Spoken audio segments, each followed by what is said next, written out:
Assalamualaikum warahmatullahi wabarakatuh. Perkenalkan, nama saya Rahmat Hidayatullah Makawi, NIM 2202045020012.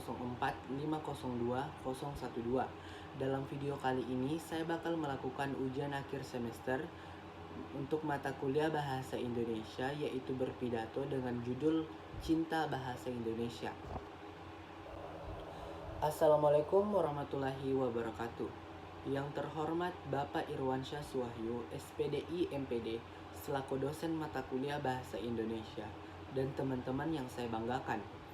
Pertama-tama, marilah kita panjatkan puji dan syukur kehadirat Allah Subhanahu wa Ta'ala, karena atas izin dan karunia-Nya lah kita dapat berkumpul di sini dengan sehat dan selamat untuk menuntut ilmu sebagai bekal masa depan kita.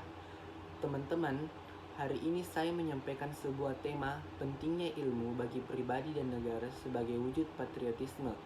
Seperti yang kita ketahui, ilmu itu sangatlah penting. Bahkan menuntut ilmu itu sangat ditekankan oleh setiap agama.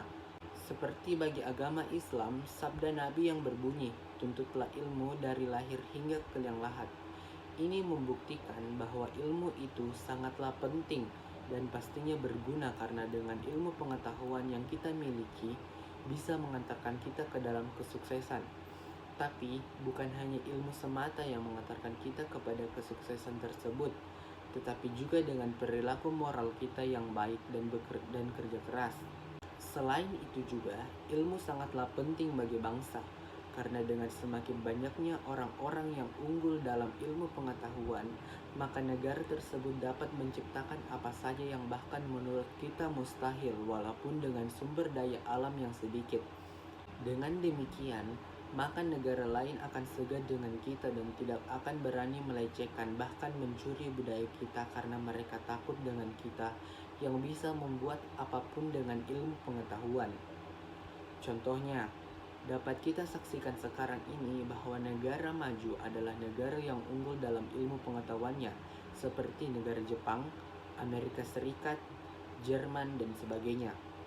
Padahal dibandingkan negara tersebut, negara kita ini lebih kaya dengan sumber daya yang melimpah. Namun, lagi-lagi karena kita kekurangan ilmu pengetahuan, kita tidak bisa mengelolanya, sehingga sumber daya tersebut diolah oleh negara lain dengan sistem bagi hasil yang menurut saya sangat merugikan kita. Misalnya saja, PT Freeport yang mengelola emas kita, namun kita hanya menerima pajak sebesar 20% saja. Ini sangat miris, di mana alam yang kita miliki ini kita dapat dengan pengorbanan darah pejuang-pejuang kita. Namun, mereka yang memperoleh keuntungan besar, itu semua karena ilmu pengetahuan yang mereka miliki. Teman-teman, inilah bukti bahwa ilmu itu sangatlah penting bagi kita maupun negara kita, yang mana dengan ilmu pengetahuan yang kita miliki, apapun itu, maka sama saja kita membantu negara kita yang tercinta ini untuk bangkit dari keterpurukan dan menjadi negara yang maju dan mengantarkan kita pada kesuksesan. Di mana dengan suksesnya kita, maka kita akan memiliki hidup yang lebih baik. Dan dengan majunya negara kita, maka kemiskinan dan kelaparan akan berkurang, kesejahteraan akan tercipta, dan tidak ada lagi kesenjangan sosial.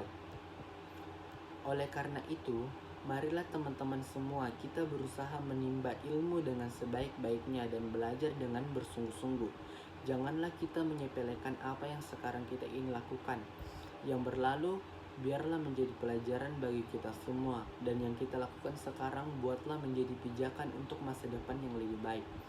Berpikirlah untuk maju, karena kesuksesan ditentukan dari sekarang. Apa yang kita lakukan hari ini, itulah yang menentukan kita esok hari. Seperti kata pepatah, apa yang kau tanam, itulah yang kau tuai. Maka dari itu, janganlah kita baru menyesal di keesokan hari. Namun, sebelum saya akhiri pidato saya ini, saya tekankan kepada teman-teman bahwa ilmu yang dimiliki juga harus diiringi dengan moral manusianya yang baik. Karena seperti yang kita ketahui, orang pintar itu banyak, tetapi yang pintar dan bermoral lah yang sulit ditemukan. Orang pintar hanya akan merugikan orang lain apabila kepintarannya tersebut tidak disertakan dengan moral yang baik. Oleh karena itu, marilah kita belajar dengan sungguh-sungguh, dan marilah kita tingkatkan moral dan akhlak kita sebagai generasi penerus bangsa. Demikianlah pidato yang dapat saya sampaikan kepada teman-teman. Semoga kita dapat mengambil pelajaran dari pidato ini dan melaksanakan apa yang menjadi kewajiban kita sebagai pelajar, yaitu belajar dengan sebaik-baiknya. Saya juga memohon maaf apabila ada kesalahan kata atau kata yang kurang berkenan di hati teman-teman yang saya banggakan. Saya akhiri, wassalamualaikum warahmatullahi wabarakatuh.